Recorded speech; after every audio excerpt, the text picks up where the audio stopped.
Six, of course, you've been casting with us from yesterday as well. So what's your kind of take on the tournament meta, at least? So what are we expecting here? I'm expecting when it comes out to the first bans, Decker and Bellica, and we've been seeing that kind of just been getting tossed out of the window as early as possible, especially the Decker. But when it comes to the first picks, though, we've been seeing that Rampage. We've been seeing the Zars also in the top three picks here on both sides.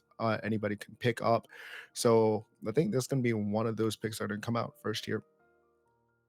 Yeah, so it's going to be, what are we going to be expecting? I mean, we've seen stuff like the Sevarog being banned away as well. We've Mhm. also had the Richter being taken away. And that could be an interesting pick for both of these teams as well. We did touch on it in the previous game as well, that We Love Cordit, of course, playing on NA. So we'll be playing on Ping as well. So I know who Efsixx is going to be silently rooting for as well. I don't think we can really blame him as well as NA wanting to get another team in that main event. We have a few options available for us. They're going to go and break tradition, though, however. Hmm. Chimera going to be the ban away. And this leaves a lot of owners on We Love Cordit because, as we said, Dekka's still available, Bellica's still here, Richter still here, Rampage still here. You can only take away one, my friend. Yeah, you can only take one at a time. And I think for Corded here, I think they're going to possibly try and ban out that Decker or that Bellica. And there it is. And that's going to be the Decker kind of thrown out of there. And I think this Chimera ban is kind of pretty impactful as well, especially coming in from an NA based team. They kind of put Chimera on a different pedestal for some reason, just because of the way they play. So taking that out of the way is kind of big for Team Sunder. Yeah, and I just wanted to kind of pick your brain on that a little bit here as well, because this tournament, it feels like the return of the king of the jungle, the return of the king. Rampage is Yeah. back in these games as well. And I'm wondering if with Rampage still on the board as well, if either Sunder or WLC want to take it in their priority. Sunder going to opt for that Richter. Again, yet another pick available to them. And, with we were talking a bit about Ridwaano being one of his signature picks as well from the previous events, potentially giving him the Richter. Of course, we have been seeing a lot of Richter support in this event. So I'm wondering what WLC wants to respond with. That's not what I was Surprisingly, expecting. yeah, they just straight went for the face there, and I definitely did not see that one coming. A little bit questionable on trying to prioritize the phase inside of that initial pickup there. They still have two more picks that they can use. Maybe they know something about Sunder that we don't, but that Richter pickup is going to be huge. We talk about it all the time. Him being able to hit his Riplash kind of just takes somebody out of where they want to be. And then with that silence going with on top of that to combo with him, just kind of lock somebody down into a place. I'm wondering, therefore, if the phase pick is perhaps expecting that. You have a bit of safety, particularly if that Riplash does connect onto a priority member, such as, your AD carry or your mid laner here. So maybe that might be the thinking here as well. And also picking up that Mhm. Sevarog is just a good, solid pick. We've spoken kind of at length after almost a year of competitive predecessor about Sevarog here. But we get to see Quang making yet another appearance here, Six, as well. And what are your thoughts on the Quang, as we've seen both a lot of teams already in this event putting a lot of priority towards the newest member of the roster? Well, Quang, he's definitely new and he just comes out. He's just very powerful right now. That tether, just being able to latch somebody down for so long, it just feels like forever, especially when you're just tethered in there and just be able to apply that true damage. And he's able to fit different roles. He's able to play over off in the off lane into the jungle, as we've seen him a lot more in the jungle throughout this tournament thus far. So, I mean, he's just kind of one of those heroes. It's like the Richter. It's just so strong because they're just so viable in so many different lanes. Yeah, for sure here, and we still want to see Quang in a few more roles. We've still heard rumors, whispers, and rumblings about Quang in a supporting role. Not seen that just yet, but I think there's maybe a little bit too much at stake in this game to be bringing out that support pick Yeah. just yet. But Sunder going back to default, they're going to be picking up this Gideon, another mid laner, kind of a staple pick of the competitive meta for so long. Teams love that terrain scaling, that mobility that a Gideon can provide. But Wheel of Cordit decided to break it a little bit here. They're going to be picking up their carry at this point in the draft. Going to be taking the Drongo. Drongo is very dangerous. Also, you don't want to kind of give that Drongo towards the team Sunder with that double silence with the Richter. And like Tang likes to call it, the library, that combo is just very dangerous. Just all those silences on the board. But being able to pick it up for Cordit, they're going to be able to use that. And with those rad rounds, it's really useful to kind of just that single target damage is just going to be huge in those fights if he's going to be able to be safe. Kind of playing Protect the President vibes. Yeah, just especially linking up as well with whoever the Sevarog's going to be subjugating. Phase with that energy lance that feels like it just has even more range than you think it does at this point, able to just tag you from such a distance. And of course, Yeah. with their Drongo secure, that means we look Cordit want to get a bit of priority towards the duo lane bands as well, with Decker taken out first, but now they're going to be taking away the Twin Blast from Mettboy as well, who's still got the Murdoch on the table, so I'm expecting the default back to that. But Sunder do not want to allow this Rampage to go through the next picks by Wheel of Cordit. They're going to take him off the board. I wouldn't either. And I mean, those are just two great bands trying to choke out different roles inside of both of these teams. Do you see the Greystone getting picked up? And this is also another staple being picked up throughout the tournament.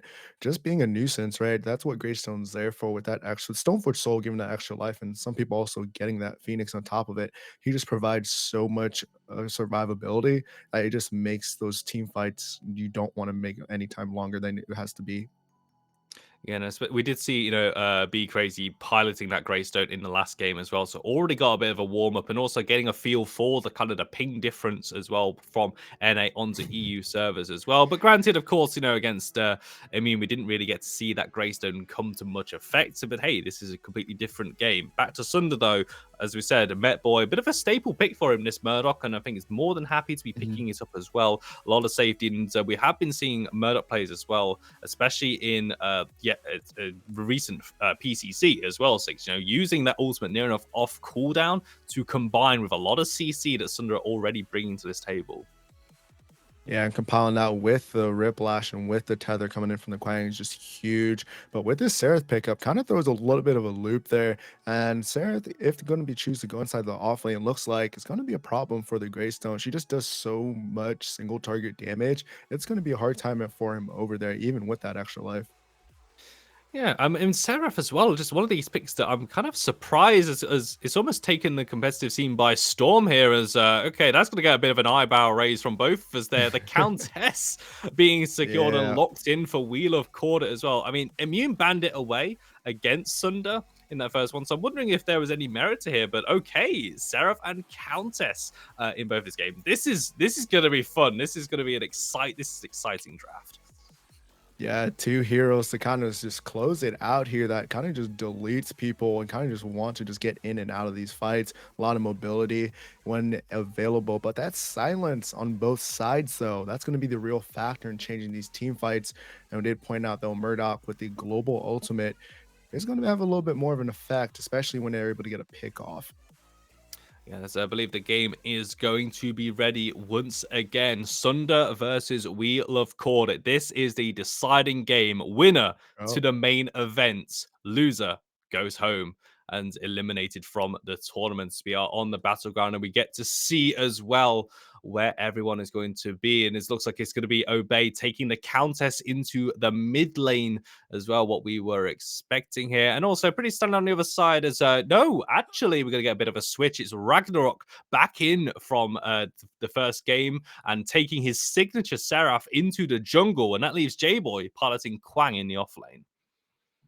That is going to be spicy. Seraph being in that jungle, able to get some freer farm, not having to worry about a laner. It's going to be good for her. If she's able to get that early game lead, able to get some good ganks off, it's going to be huge for her. And she might be able to ride that through the mid game here. Hopefully, it doesn't get too late because if she does get like locked down in the later game, it's not going to be looking too good for her because they're going to be able to match that damage. You can see here with a little bit of a level 1 play coming out from the side of Sunder getting forward. Mettboy actually leading the charge and taking so much damage onto himself. But OC does take a bit on the return as well. JBoy was here from the left-hand side, unable to make the level 1 work as it would have some early resets coming in. And with the mini wave starting to crash as well, Mettboy's going to have a bit of a tough time here. But thankfully, both ADCs are going to be out as Ridwaano hits the Riplash onto OC. Energy Lance to come out and respond the damage, but it's just going to be a bit of a wet noodle fight. It's just waiting for both ADCs to return to this lane. And that's just Ridwaano showing the dominance, letting OC know that the hooks are there and they're ready to go.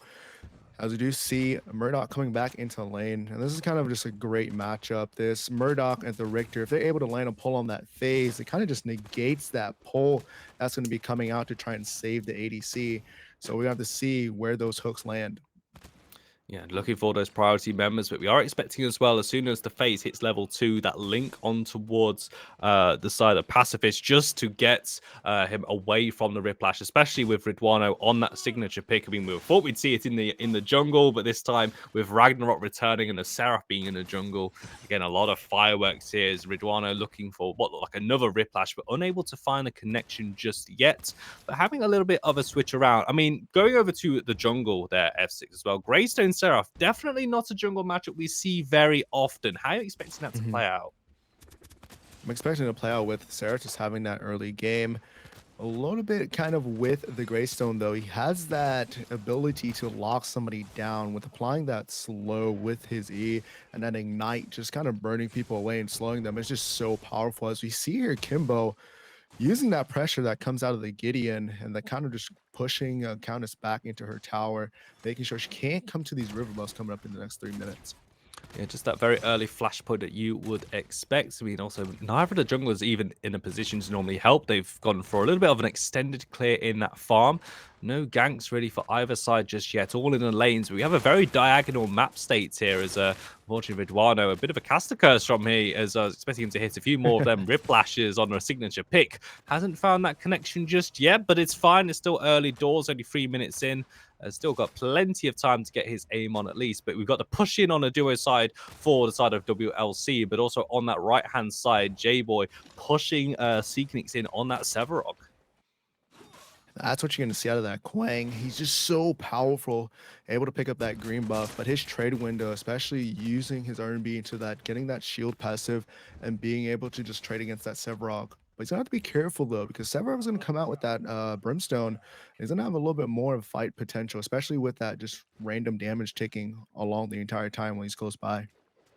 It's providing that amplification of the hits as well, and also allowing the Several to kind of just exist a little bit more easy in that lane as well. And we also, I mean, as I said, we spoke about what the Several can bring to the team and getting them to that late game point. I mean, we did see a little bit of the game plan coming out there in the first game with Team Sunder. That was. Their junglers are constantly ganking over towards that right-hand side, trying to get JBoy as head as they could against their Team Immune, at least, whilst Shana from Team Immune ganking this duo lane. Wonder if we're going to be seeing a bit of a similar vein here, because this is a different jungler here, obviously with Ridwaano over on the support role and Ragnarok back in on this pick as well. But 5 minutes, not really had the first kill on the board. A lot of trading, a lot of scuffles and skirmishes, but no one dropping into too much danger just yet. With that, though, with these junglers, I don't think they're going to be able to push too much inside this off lane, as we do see JBoy next trying to just trade out there a little bit. But the mobility on both of those characters are just so huge that you can't just like mistakenly just go over there. Even though with the mobility on the Seraph, a little bit of mobility on that Greystone, it's just kind of impossible to really get a good gank off if they're going to be staying in the right positions. You see here, Ridwaano probably going to have to feel the pressure here in that left-hand side, much like Seeknix is going to be forced under the tier 1 tower once again, but very low. And Ragnarok is here, and it looks like going to go for the tower dive, looping around from the back. The ascent comes down, and that's going to be easy as you like. Ragnarok picking up first blood for the side of Sunder. Great gank coming out. We were just talking about how it's going to be hard for him to be able to gank, but he proved us wrong there with a low Severog like that. Minimum mana, just to be able to just dive on top and send to the skies and just be able to get that hit off. And that was a great pickup for the Seraph, and that's a good lead. Just going to get a little bit lost on the side of the blue side of her jungle, though, and that's going to be a little bit rough. Hopefully, she's be able to just kind of mitigate that by counter jungling. I'm just having a look here as well, just kind of the CS difference as well. This is a 50 CS lead, already starting to grow by Team Sunder as well. You can see where that difference. And yeah, at this point in the game, that is absolutely ginormous as well. B-Crace looking to make the gank work on the left-hand side, unable to find the kill. Took a bit too much damage himself, having to force the reset here. But Ridwaano is back, so is Mettboy, who's just taken the reset himself. So we have a bit of a neutral state coming out once again. But that right-hand side, JBoy constantly pushing Seeknix under the tower, and it's only going to get even more tough now that JBoy's completed the Brimstone himself and also got that a bit of XP advantage. Does have his level 6 indeed. But with this, he's going over on the side of WLC. They're going to have that late game. This Countess is going to scale. The Sub Rock's going to go scale as well. And so is that Greystone.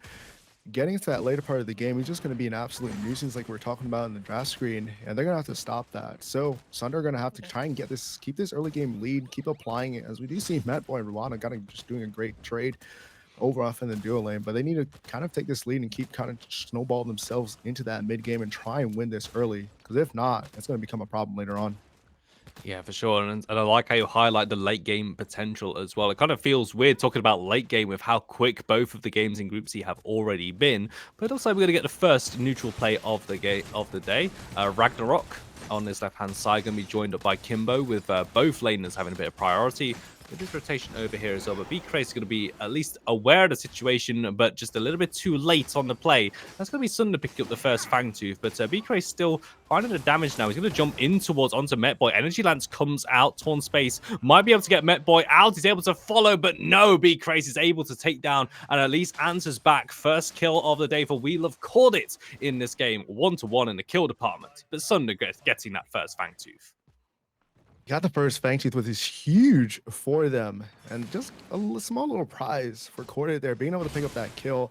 And we saw that aggression coming out just due to the fact of the Greystone hitting level 6 and that Stoneforge Soul available to him, able to just take that risk, knowing he has an extra life to return, and his team there to back him up. And Ridwaano a little bit low on mana kind of caused them to kind of have that advantage. So now we go back into it. They're able to pick up that objective, but can they keep it going as Mini Prime is now up, ready to go? I think, keeping this momentum is definitely the key here for Sunder, because also, whilst that was going on, you had Seeknix and JBoy fighting out over the blue buff as well. And JBoy was the one who stole the blue buff away. So not only is Kwangmin having the advantage in that lane, but also giving him the additional cooldown and mana regen as well. So this mini prime looking very... it's looking very dangerous as well. Seeknix just doesn't have the mana to really deal with JBoy. So if he's a loop around from B-Crace, he does at least hit the subjugate. JBoy still has a lot of work to do here, but Seeknix got to be careful. Doesn't have the mana. Ult coming out. Fair amount of damage being able to return. The tether does land, but Ragnarok is here once again. JBoy already used the ult, so couldn't teleport back. With Ragnarok showing, it's just going to be a back away on the right-hand side, but left-hand side is where the action happens now. Ridwaano getting the kill on towards that Drongo. It had to be a Riplash, just putting somebody out of position there, able to get that Drongo. Maybe the phase pull was not up or whatever was going on, but they're able to get a skewer off here. They pick up another, and man, Sunder out here to play today. Yeah, Ridwaano's found his aim. That's a bit... the alarm bells must be going off here now. Ridwaano is hitting the rip lashes. Panic alert, panic alert. Now we've got to be so careful here, but already utilizing that pressure. 2 kills in the duo lane, even a push on towards the tier 1 tower. The flame started to come. Tier 1 tower might drop, and Pacifist backing away, but a minion says, get down, Mr. President, able to block that riplash and keep the Drongo alive. But tier 1 tower goes down in an isolated incident. Range minion for the win, and being able to help out their team here. Do you see Ragnarok on that mini prime? But they're able to get that tower over in the T1 just so quick, just due to the fact of kind of setting the different cooldowns apart, so they weren't able to have both in lane. And the fact that it was just more than 8 minutes, we're at that 9-minute mark, almost 10 minutes, and that protections on those towers were just absolutely gone. And with that many minion waves in there, they're just able to shut it down. As now we see a pretty much over 100 CS lead going towards Sunder. Yeah, they're just in such a commanding position as well. Picking up that mini pride. Kimbo is the beneficiary. The gank Ragnarok on towards OBeyThePapaya. Doesn't have anywhere to get the blink off. And that's going to be the kill on towards the counter. Seeknix hitting Colossal Blow into Subjugate. JBoy taking 2 towers, but still keeping himself pretty healthy in comparison with this Sevarog. Able to escape with his life, as we're starting to see Sunder making some moves across the map. And a grouping up here with Kimbo's mini prime. Might be this tier 1 tower falling. With that mini or prime buff, they have the advantage, especially with Mettboy rotated. Ridwaano here as well, looking for Riplash, but does not connect. And that's the power of the mini prime, able to pick up another tier 2 down there, especially in the mid lane. And now this map is wide open for Team Sunder. Yeah, Seeknix got to be careful here as well. Just one more tether might just be his death. The tether's going to land. There's the ult, the fury of the heavens, finding a kill. JBoy with the solo bolo on this right-hand side, and this tier 1 tower is definitely going to be his prize. Man, able to pick up that kill. The Wombo combo, we talked about that tether early on, how dangerous, but wait a second. Over here, Pacifist's gonna have to get that pull, but can Riplash hit? Oh, black hole over the top, and that's going to be Kimbo as a Riplash connects onto OC, having to blink away. The link comes down, but it only goes one way, and Mettboy finding that kill on towards the phase support. Sunder really coming alive in these last couple of minutes. Man, they're just hitting everything here today as Team Sunder saying, hey, this is a EU tournament. We're here to make sure we move along as they're teaching these NA guys how they play over here. But man, they're just doing everything. As we did talk about Ridwaano finally being able to hit his Riplashes. Now with over 110 CS, just slowly packing away this lead. We see that Brimstone coming in for Ridwaano, going a little bit more aggressive on that support side. And the Mega Cause and the Vanquisher there. And as another kill is picked up for Team Sunder as this Fang Tooth is up. Yeah, Mettboy finding that kill as well. 3 1-on-1 on the Murdoch, definitely feeling good. I mean, today's been all about the AD carries, as it turns out. I mean, Neff definitely setting the standard, but Mettboy getting a few kills under his belt once again, and a nice transition into that second Fangtooth pit here. And for Love Cordit, I mean, we spoke, Six, about this late game that WLC have. But with how this game's going, I think late game feels like it's so far away. Might just be a little bit too far out of reach. JBoy is here looking for the pick on towards OBeyThePapaya. Good blink away. But Ridwaano hits those Riplashes. He hits those every single time. That's going to be the kill on towards this counter as B-Crace is here trying to save the counters. But the dual lane is here and B-Crace still going. But no, the Stoneforge Soul, the silence came out. He couldn't get the ult off. And Sunder walk away with 2 kills. Sunder! Oh my word, they are just playing here today. The absolute silence terror that we know that the Richter can use. They did have the Drongo, but it was not close enough. And Richter just being able to stop that Stoneforge Soul from going off was huge for that part of the fight, because if he did get that off, that was a lot of chase potential that they had. So great move by there from Ridwaano. As we now see Sunder looking over on the blue side, maybe trying to potentially invade. Maybe Prime's not up. Well, they're just farming everything and just looking to just get aggressive and aggro here. Yeah, the Ascend coming down just to chase away Seeknix, and Heaven's Fury couldn't follow. The Sevrok having to blink away, but Mettboy still here. Stasis trapped, can't find the mark. Seeknix trying to juke as much as he can. Ragnarok blinks forward and going to get the kill, and that's the Sevrok dropping once again. But Mettboy's here on the right-hand side of Tier 2 tower, going to be the next on the target, and Love Cordit just completely out the loop here. They're still on the Tier 1 to the left-hand side. Sunder pulling ahead in kills and pulling ahead on structures as well. And the level lead is just unanimous right now. We do see Kimbo just kind of stopping that T1 from going down. So them being in that dual lane just kind of just not even get them anything, as Kimbo's putting on that aggression as the Quang is coming off here. You're going to be able to collapse coming in. OC doing what they can, trying to find the kill, but Kimbo just shuts that one down. Obey with the rotation, trying to make the play work. He's actually looking towards Kimbo, but a blink uses that ability to get away. The feast came down onto JBoy, and that locks Obey in Papaya in such a dangerous position. Black hole from Kimbo to confirm the damage, and they're going to grab yet another one. Long arm the law from the right-hand side, just to add insult to injury, and that's going to be 2 members dropping the left-hand side, and B-Crace fell on the right. Team Sunder's doing everything, but hold on, phone here. Second, the blink comes out, and what a play coming from Mettboy. Seek trying to get something there, but with Crace on the hunt here, might be able to pick up a double. Yeah, just needs to hit that subjugate, but Ragnarok and Mettboy having the mobility, having that move speed as well to get them out of trouble. But OC still chasing, still has energy lance. Seeknix from behind. It looks like they've just passed the point of no return, and the Sunder gonna get away with that one. But that's a pretty nice play coming out there from Seeknix on the Sevrok. Great attempt, but Mettboy was ready to go with that blink, and they turned tail and ran there, and they got as much as they could. They almost got that right inhibitor. Only 15 minutes in, as we see the aggression coming out on this red side jungle. Looking for the invade, but unfortunately Ridwaano doesn't want to stick around too long. Actually going to drop down the ledge, and the red buff will at least find its way back into Love Cordit's possession at least. But a lot of the wards coming down. I think actually they went onto the Drongo. Just having a look here as B-Crace still does not have that red buff on him. Just able to farm. Looking at the scoreboard, I mean 14 kills to 1. 16 minutes on here. CS difference is 110. Item lead, level lead, kill lead. Every metric that we have, Sunder are just ahead. And they're playing for that spot, and they really want to get there, and that's what we're seeing right now. Mini Prime is back up. Don't think Cordit can just come over here and contest this. They don't have enough, as we see the members of Sunder going toward this Mini Prime. And if they're able to get this for free, that's a lot of pressure. They might be able to at least get the rest of the T2s down, or possibly even get an inhibitor here just from this pressure that they have in the lead. Yeah, looks like the Mini Prime went on to Ragnarok as well, able to secure that one and are pushing on the right-hand side. I do like this from Sunder as well. I'm liking how Mettboy has kind of been almost unleashed in this game. Like, he's not just stuck in the left-hand side where his home is and just kind of stays in the left lane until he eventually downloads the DLC for the rest of the map. He's linking up with his team, grouping up on this right-hand side with this little death ball starting to roll as well. Did see Love Cordit able to push in at left-hand side. The mini wave are going to get the kill, but the Red Skewer, the lockdown, and that's the Several. That's the tank already out of the fight. B-Crace goes in, but he's going to at least pop the Phoenix. He's going to get another chance at life, and OC pulls him to safety, but Ridwaano is low on the mana, doesn't have a Riplash available for this one. They're still going to keep up the siege here, waiting for another minion wave to crash in. They're going to keep this pressure going.